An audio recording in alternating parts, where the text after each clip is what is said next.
قاجەشەی شەوان لە مناڵاندا یەکێکە لە حاڵەتە باوەکان. ئایا ئەمە چییە؟ هۆکارەکانی دەستنیشانکردنی چارەسەرەکانی چۆنن؟ دایکان و باوکانی بەڕێز زۆر جار شەکوای ئەوە دەکەن، دەڵێن مناڵەکانمان لە شەواندا قاچیان ئێشێ. طبعاً قاجێشە لە مناڵاندا یەکێکە لە حاڵەتە باوەکان، هۆکاریشی زۆرە. بە کورتی لە گرنگترین هۆکارە باوەکانی بۆ نمونە لە بەشێکی مناڵانە بریتە لەوەی کە ئەو مناڵە گەشە ئەکا ماسوولکەکانی ئێسقانەکانی لە ناو خەڵکیشا باوە پێ ئەڵێن ئازاری گەشە. بەڵام لەپاڵ ئەمە چەند جۆرێکی تری هەیە کە ڕەنگە ئەو جۆرانی تری وەکو ئازاری گەشە نەبێ، هەم لە دەرکەوتنەکەیە هەم لە چارەسەرەکەیە. بۆ نمونە حاڵەتێکمان هەیە کە مناڵان لە شەودا بە تایبەتتر لە کاتی خەوە خەبەری ئەکاتەوە مناڵەکە قاچی ڕاوەشێنێ. زۆر جار دایک و باوکەکەڵێن قاچەدات بە دیوارەکەدا یان قاچەدا بە ئێمەدا، و بەو قاچ ڕاوەشانە مناڵەکە ئازارەکەی کەمە بێتەوە، بەڵام لەگەڵەوەیە خەوی دەزڕێت، خەوی لێ ناکەوێ.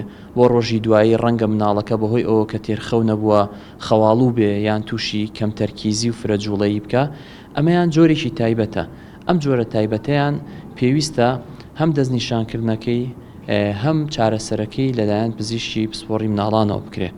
بۆ ئەم جۆرە تایبەتیان نیشانە سەرەکیەکانی وەکو باسمان کرد وەکو جۆرەکانی تر نییە بە شێلان یان بە ئەوەی کە مناڵەکە کردارێک بکات باش بێ. زۆربەی ئەم حاڵەتە ئەبێتە هۆی ناڕەحەتی بۆ مناڵەکە، چونکە لە خەو خەبەری ئەکاتەوە و بە قاچ ڕاوەشانەکە باشە بێ، بەڵام هەر کاتی قاچیەوەستێ ئازارەکە دەست پێکاتەوە.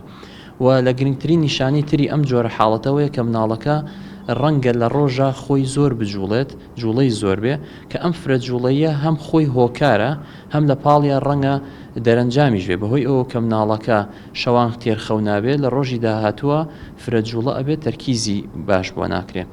لە یەکیشتر لە هۆکارەکانی ئەم جۆرە قاجێشەیە بریتە لەوەی کە ڕەنگە بۆ ماوەی هۆکار بێت لە با بڵێن عائیلەکە لە خێزانەکە کەسی تر مناڵی تریش هەبووە ئەم حاڵەتەی هەبووە، و لە پاڵ ئەوەیە یەکێک لە هۆکارە باوەکان بریتە لە کەمی مادەی ئاسن لەو مناڵانەدا. بەڵام وەکو باسمان کرد هەر مناڵی قاچیێشە نابێت دایک و باوکە کە پەنابەرنەبەرەوەی پشکنینی ئاسنی بۆ بکەن، چونکە وەک باسمان کرد سەبەبەکانی زۆر زۆرە. ئەوەی کە بە کورتی ئێمە لێرە باسمان کرد بریتی بوو لە ئازاری گەشە، بریتی بوو لەو قاچ ڕاوەشانەی مناڵان. هەروە هۆکاری تر هەیە، بۆ نمونە ڕەنگە مناڵەکە نەخۆشی جونگەی هەبێ، نەخۆشی ماسوولکەی هەبێ، نەخۆشی دەماری هەبێ.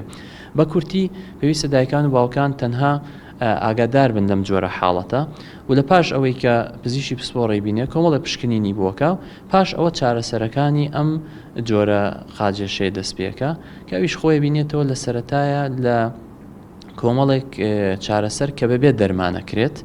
بۆ نمونە هێورکردنەوەی منداڵەکە، یان بۆ نمونە ئەوەی کە پێش خەوتن مناڵەکە خۆی بشوات بە ئاوێکی شلەتێن، و لە پاڵ ئەوەیە خەوی مناڵەکە هەوڵ بێ ڕێک بێ لە کاتێکی دیاریکراوی ڕێکا بێ.